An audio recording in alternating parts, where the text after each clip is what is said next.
भगवान श्री कृष्ण ने कई लोगों से काम करवाया, लेकिन मैनेजर या बॉस बनकर नहीं। भगवान श्री कृष्ण की बात हर कोई मानता था, क्योंकि कृष्ण किसी के बॉस नहीं थे और न ही कृष्ण तानाशाह थे। कृष्ण जब द्वारिका में राजा थे तो उन्होंने कभी राजा जैसा व्यवहार नहीं किया। कृष्ण लोगों के मित्र, सलाहकार और सहयोगी थे। उन्होंने कभी भी अपनी शक्ति का दुरुपयोग नहीं किया। टीम वर्क किया, तभी तो पांडव जीत गए। जीवन तो बहता पानी है। पल प्रतिपल ज्ञान बदल रहा है, लोग बदल रहे हैं, उनकी सोच भी। श्री कृष्ण कहते हैं कि आप जो भी कर रहे हैं उसे लेकर आपका विजन व्यापक होना चाहिए। पहले अच्छी तरह से सोच और समझ लें, फिर कोई कार्य या व्यवहार करें। दूर तक देखने और सोचने की आदत डालें। व्यापक सोच का मतलब यह भी है कि क्रांतिकारी विचार रखते हुए किसी बंधी बंधाई लीक पर नहीं चले। परिस्थिति के अनुसार प्रयोग करें, रिस्क उठाएं, अपनी भूमिका बदलें और सारथी तक भी बनने के लिए तैयार रहें। श्री कृष्ण कहते हैं कि कर्म करना हमारे हाथ में है, लेकिन उसका क्या परिणाम होगा यह हमारे हाथ में नहीं है। यदि आप 100% कर्म नहीं करते हैं तो फिर 100% फल की आशा भी न करें। जो व्यक्ति यह सोचकर कर्म करता है कि मुझे अपना पूरा 100% देना है, वही मनचाहा परिणाम भी पा सकता है। ऐसा कोई कर्म नहीं है जिसका फल नहीं मिलता हो। परिणाम की चिंता से कर्म नहीं करना अकर्मण्यता है, इसलिए निष्काम कम करो।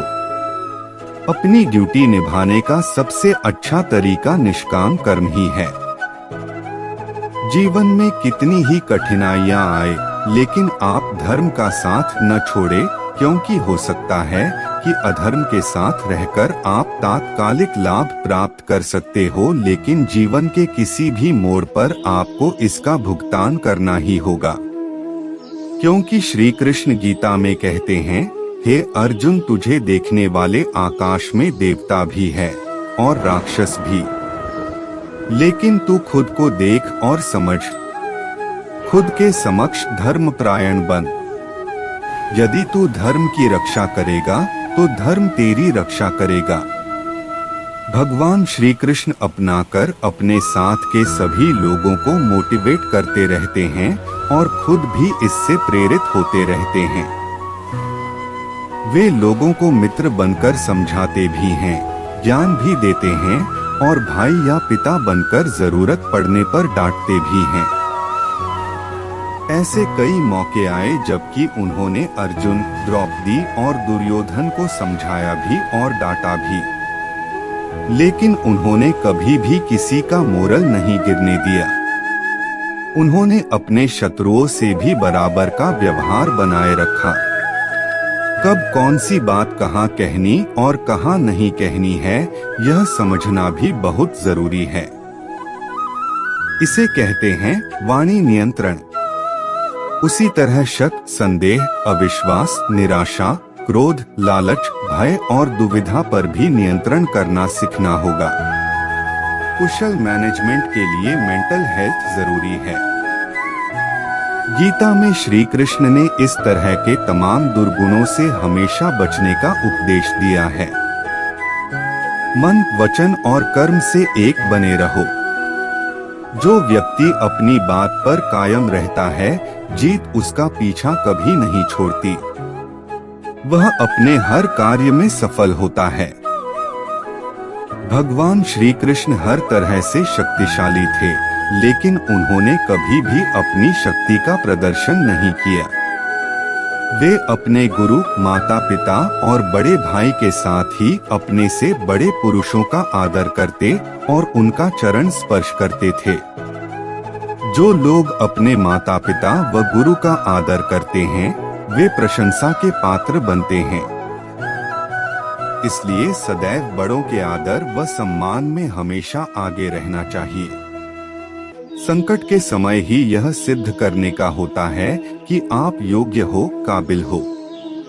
संकट चाहे खुद पर आया हो, मित्र पर आया हो या आपके संस्थान पर, आपको उस समय ही डटक कर मुकाबला करना होगा।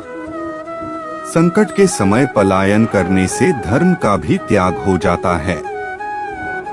अगर पांडवों के पास भगवान कृष्ण की मास्टर स्ट्रेटजी ना होती तो पांडवों का युद्ध में जीतना मुश्किल था। इसलिए कोई भी कार्य करने के पूर्व उसकी एक बृहत्तर योजना बनाना जरूरी है। योजनाओं को अपडेट करते रहना भी जरूरी है। योजनाओं के बगैर कार्य ही नहीं, जीवन भी असफल सिद्ध होता है। कहते हैं कि सीधे रास्ते से सब पाना आसान नहीं होता।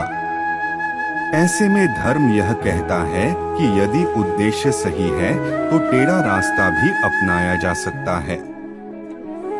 खास तौर पर जबकि आपके सामने अधर्म का पलड़ा भारी हो, ऐसे में कूटनीति का रास्ता अपनाएं।